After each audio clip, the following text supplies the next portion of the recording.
You're Human and You. Written by Max Thblick. Chapter 2. Preaching hell. Bright sunlight blinded me as I stepped out of the compartment and into the harsh daylight. Raising my bound hands to cover my eyes, I blinked as they tried to readjust to the sudden change in brightness. As my vision slowly returned, I glanced around at my surroundings. I felt my jaw drop at what I saw. We had long since left the desert behind. There was no sign of sand anywhere at all. Instead, we were now surrounded by tall, white buildings. They loomed over us like colossal stone giants. Marble walls gleamed in sunlight, dazzling the eye. In the distance, a large mountain took up most of the remaining skyline, towering over the city. It was a breathtaking sight, and I had only been there for a few seconds. As I tore my gaze away from the white citadel before me, I suddenly became aware of the 100 or so small horses swarming around the train station, going about their lives. This world was like some sort of little kid's cartoon show brought to life, but without most of the cartoonish qualities I'd expect.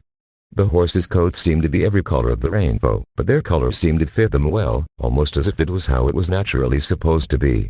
It still hurt my eyes, though. None of the colorful horses paid us any attention as they went about their daily tasks. Apparently humans showing up en masse was a pretty common occurrence.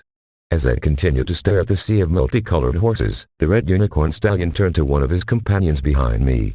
"Why are all these ponies here at the station?" he hissed, his blue eyes narrowing.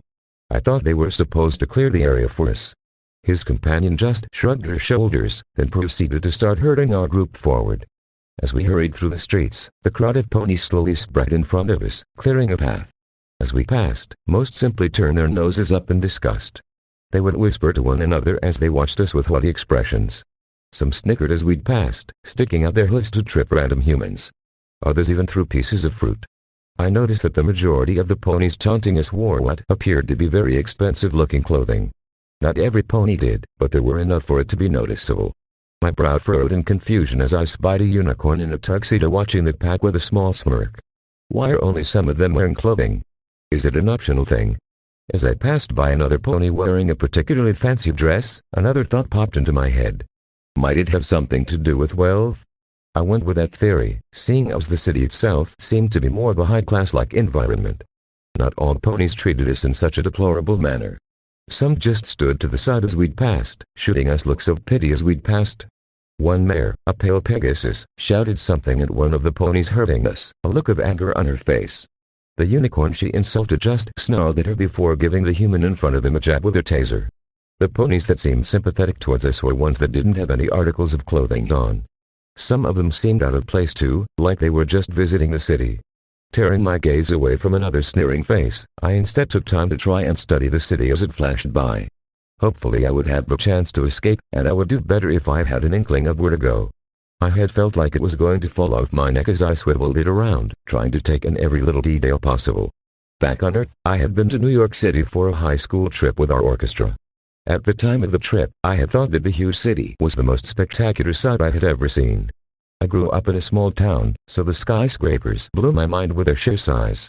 Now, however, the city I was in blew that all out of the water. It was perfect in almost every way, from the buildings to the decor. This white metropolis made New York City look like Detroit at its worst. I was dimly aware of Sunny hovering nearby, giggling at me as I looked around at the city. I didn't really care, however. I was too busy admiring the incredible buildings around me. "Denton is going to be packed this time of day," one of the unicorns shouted above the noise. The red unicorn, who appeared to be the leader of the group, nodded. Glancing around, he motioned for Pearl and Rose to take the lead. "Divert them down past the palace," he growled. "We'll move around and head towards the market that way." After several jabs and shots from the tasers, we were soon hustling down one of the side streets. The humans pushed and shoved each other in the tight space, only kept moving by the thread of pain. Any human that was foolish enough to fall behind was immediately zapped by the following unicorns. Sunny continued to hover over the crowd, keeping a close eye on the humans. However, she seemed to be favoring the area around me. "Someone's playing favorites," I sung in my head. I didn't know why she was so taken with me, but I was glad that she cared enough about me to want to keep an eye on me.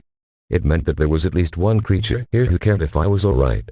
After an abrupt turn, we continued down another side street, thundering along like a herd of cattle. We passed through several more side streets before we emerged into the open, sunlight streaming down upon us. As my eyes adjusted quickly, I immediately saw that we had emerged just outside of the palace. Large white walls seemed to glow with their own light, even in the noonday sun. Large ivory towers, emblazoned with gold, soared into the sky.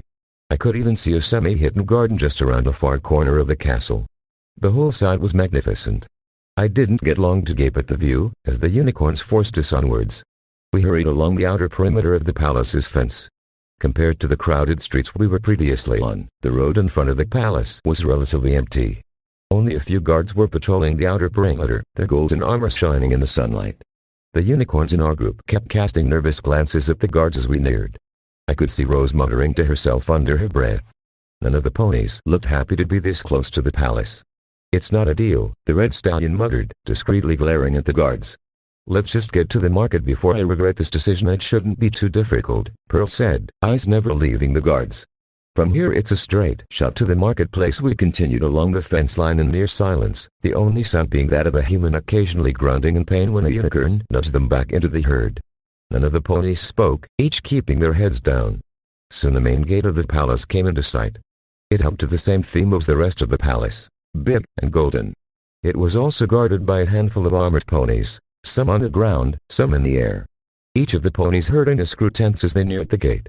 The guards, for the most part, just watched us with an emotionless glare, looking for any indication that we were a threat. We had just reached the main gate when a chorus of loud trumpets sounded, causing most of the humans to flinch. The red stallion swore under his breath, gritting his teeth in anger. "Of all the accursed luck," he growled. We had to run into the unicorns, started to try and move the pack of humans off of the main road, out of the way of the main gates. Unfortunately, in the resulting confusion, our group was split in two. Half of the humans and unicorns moved to one side of the gate, while the other half stayed on the other side. Even in the commotion, Sunny was never more than a few feet away from me, trying to hurt humans from her position in the air.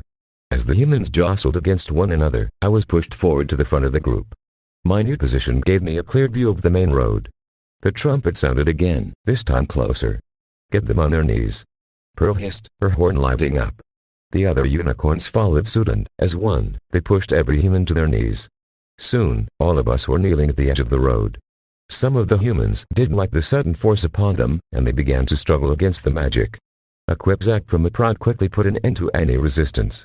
I just knelt there, staring at the ground, trying to ignore the immense pressure now pushing down on me. It felt like an invisible person was draped across my shoulders, holding me down. As I tried to ease some of the pressure off of my body, the main gate slowly swung open. I kept my gaze down, even as two armed ponies walked past me, their armor clanking as they marched. A shadow passed over me as something large moved silently past.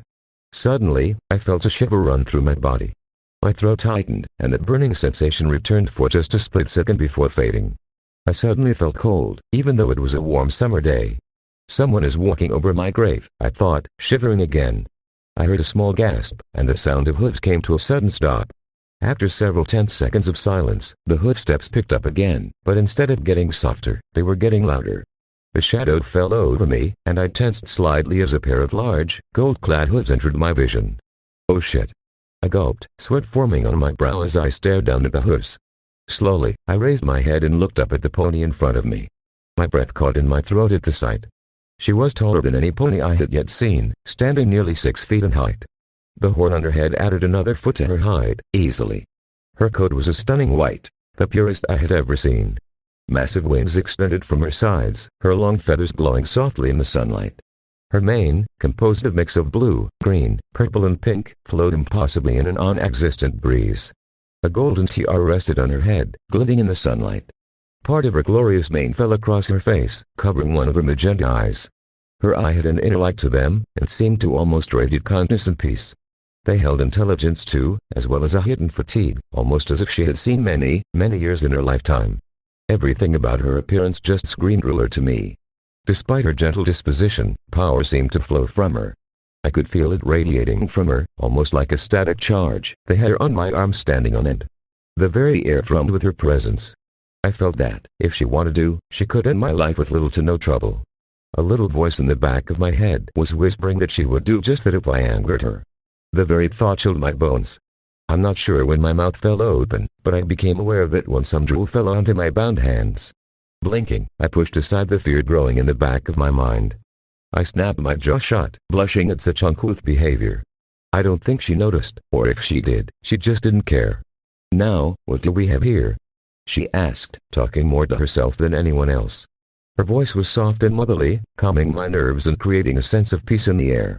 It had a light, musical note to the tone, almost as if she was about to sing. She continued to stare at me for several more seconds before turning to the unicorn beside me. The red stallion tensed as her gaze fell upon him. Are these humans headed to the market? She asked, never raising her voice. At the sound of her voice, Red seemed to bow lower, if that was even possible. Yes, Your Majesty, he said, never lifting his head. If he wasn't careful, he was going to stab his horn into the ground. Sweat dripped from his brow, and his body seemed to quiver slightly. On the other side of the road, Rose and Pearl shifted on their hooves, obviously uncomfortable. The monarch hummed quietly to herself as she returned her attention to me. Her magenta eyes drifted slowly over my body, taking in every detail. I squirmed a little under her intense gaze. After several tense seconds she spoke again. Is this one spoken for? She asked, waving a golden hoop in my direction. I flinched back as she moved, the little voice in my head telling me to make a run for it. Unfortunately, the pressure of Red's magic kept me still, otherwise I would have attempted it. And no, Your Majesty, Red replied, raising his head slightly to finally gaze up at her. Our scout found him wandering around out in the desert about 2 weeks ago. She rescued him, and we transported him here. No pony has yet to claim him, nor has an eye pony made an offer as of yet. His black tail twitched slightly as he talked. The monarch continued to stare down at me, her gaze only intensifying. Suddenly, a spark of light flashed across her eyes, and a look of comprehension slowly spread across her face. So, it was you who I saw struggling out in the wastelands, she whispered, barely loud enough for me to hear. I had no clue what she was talking about, so I figured she was simply thinking out loud. Slowly, she leaned down, tilting her head to the side slightly. It would seem that you have a higher purpose here, but what it is I do not truly know. Why, Your Majesty? Red stammered, trying to keep his voice steady. He looked about as confused as I felt. The monarch blinked once, before leaning back and snorting softly. Sorry, she said, still looking at me. Just the ramblings of an aging princess. Returning her gaze to Red, she smiled down at him. Her next statement caught everyone off guard. If none have shown any interest in him, then I shall be the first. The princess of the land is interested in me. What's going on? I thought, staring up at her in amazement. Why the hell is she interested in me? Red just stood beside me, gazing up at his ruler, mouth agape. Why, Your Majesty? He asked, his ear twitching. His normally steely voice sounded almost tentative. The princess just smiled down at him. I said that I shall be the first to show an interest in him, my little pony, she repeated, her voice still calm and gentle. How much is the asking price? We haven't had him appraised yet, Red said, swallowing heavily. He seemed to be calming down slightly, though. He must have thought the princess showing interest in me was a good sign somehow. We were hoping to have been reviewed at the marketplace today. I see, the princess hummed, turning her gaze back to me. I guess I'll just have to make an uneducated offer. Then she chewed on her lip as she sized me up again, her enchanting and power-filled eyes feeling like they were scanning my very soul. Finally, she spoke again. How does 1.25 million bits sound? I wasn't exactly sure how much a bid was worth, but by the reaction of the unicorns in the group, I'd say that it was quite a lot. Sunny practically fell out of the sky. They all stared at the princess with their bottom jaws on the ground. After several seconds, Red's brain finally caught up with the situation. 1.25 million BB bits. The poor stallion stammered out, gazing at the princess with an expression I just couldn't place. Are you serious? Your Majesty. The princess looked down at him, a look of innocence on her face. What, do you think that is not enough? She asked, a small smile slowly spreading across her face. Very well then, how does 2 million sound? Do I smell a troll here? I was starting to like this pony a little more. The feeling of power still radiating from her still made me wary. But maybe, a stronger voice in my head reasoned, she wasn't all that bad. 2 million. Red looked like he was going to faint. I'm gonna go out on a limb here and say that he had never even imagined that amount of money before. Now it was being offered to him, for just a simple human. Even though his face was slightly pale, I could see his mind racing as he glanced between me and the princess. His cold eyes narrowed as he thought. Finally, he shook his head, clearing the cobwebs from his brain. Standing up straighter, he turned to the princess, a smirk on his face. I do believe that you have yourself a deal, he said, his voice back to its normal tone. He then seemed to remember who he was talking to. Your Majesty, he quickly added on. It's settled then, the princess said cheerfully. 2,000,000 bits for the human. She turned her head and nodded to one of her guards. The armored unicorn stepped forward and passed a slip of paper to Red. He grabbed it in his magic, his screen growing slowly whiter. "Just take that to the royal treasury and they'll provide you with the bits," the guard said, his voice gruff and firm. With that, he returned to his previous position behind the princess, his face still expressionless. Rose and Pearl just stared at the slip of paper in Red's grasp, their mouths still hanging open. "I think that they might have been broken. Does he happen to have a handler?" the princess asked, glancing at the other stun unicorns in the group. All of them froze instantly, their bodies tensing. The smile that had been present on Red's face vanished instantly. He looked up at the princess with a fearful expression. She didn't notice, however, as she was still looking around at the surrounding ponies. "I believe that W would be me, Your Highness," Sunny finally said quietly, her voice trembling as she flapped her wings nervously. All the unicorns relaxed as she spoke up. Rose gave a sigh of relief as her sister seemed to sag slightly in place. The princess took no notice of these reactions. Instead, she just nodded up to Sunny, giving her a reassuring smile. "Very good," she said. "Call him then, if you would be so kind, and then follow me please." Turning, the princess began to head back towards the gates she had just exited minutes ago. Red's magic lifted from my back and Sunny landed softly beside me, a collar clasped in her hooves. Wait, where did she get the collar? I blinked at her, my mind trying to process where exactly the collar had come from. "It's alright boy," she cooed, obviously trying to keep me calm. "Everything's gonna be just fine." I resisted the urge to roll my eyes as she slipped the collar over my head. She tightened it quickly, just leaving enough room so that it didn't strangle me. It wasn't uncomfortable, but it wasn't loose enough to come off easily on its own. Clipping a leash to the collar, she gave it a gentle tug before flying after the princess. With no other choice in the matter, I rose to my feet and followed after the two mares. As I passed through the gateway, one of the guards, a white Pegasus mare with a blue mane, stepped forward. Her yellow eyes narrowed slightly as she gazed into mine.